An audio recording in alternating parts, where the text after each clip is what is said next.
Dr. Lewis Francis Wellcome could do a lot of things well, but doing nothing was not one of them. His desk at the Washington, D.C. Physician Wellness Office, one of 4 cubicle work areas jammed inside 850 square feet, had never been so uncluttered. On a typical mid-afternoon, the voicemail light on Lou's Nortel telephone would be blinking red, a harbinger that one or more of his doctor clients needed advice and support in their recovery from mental illness, behavioral problems, or drug and alcohol abuse.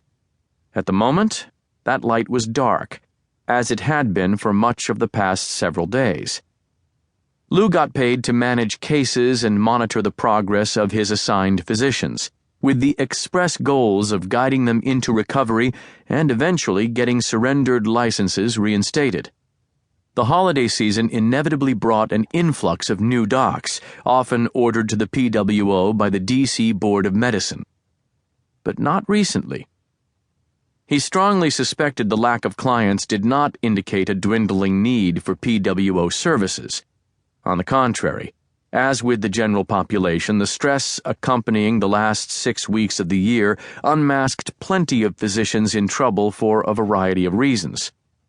So why in the hell, he mused, absently constructing a chain from the contents of his inlaid mother-of-pearl paperclip box, was he not getting any new cases? There was, he knew, only one logical explanation for the paucity of referrals. Dr. Walter Philstrop, the director of the program. Rhythmically compressing a rubber relaxation ball imprinted with Pfizer Pharmaceuticals, Lou sauntered over to the reception desk, where Babs Peterby seemed to be quite busy. "Hi there, Dr. Wellcome," she said, her round, matronly face radiating a typical mix of caring and concern. "I didn't see you come in." "Ninja doctor," Lou said, striking a pose. "Any calls?" "A man who said he wanted to talk to you about the head of his department drinking too much. I referred him to Dr. Philstrop's voicemail." "Did you get his name?" Peterby forced a smile. "Not my job."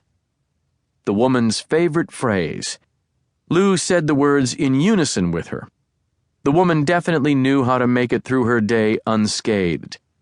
Not my job. "BP, is Walter in?" Lou asked. "His door's been closed since I got here."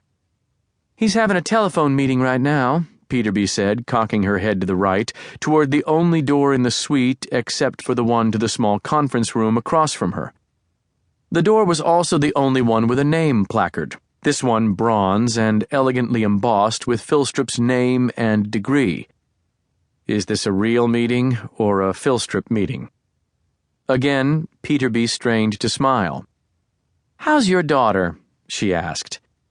"Emily's doing great, thank you," Lou said, shifting his 6-foot frame from one foot to the other and switching the Pfizer ball to his left hand. "She's closing in on 14 going on 30, and is far more skilled than even our esteemed boss at skirting issues she doesn't want to deal with. So I'll ask again, is Walter really busy?" This time, Peterby glanced down at her phone bank and shook her head, as though she was no longer betraying whatever promise she had made to Philstrop. "Looks like he's off now." "When the Employee of the Year awards come up, BP, I'm nominating you. Such loyalty." "You mean poverty?" "That too." "His overall mood?" "I would say maybe Cat 2. The small staff at the PWO measured the volatile director's demeanor on the Safer-Simpson scale used by meteorologists to rate the power of hurricanes. "Cat 2 isn't so bad," Lou said, mostly to himself.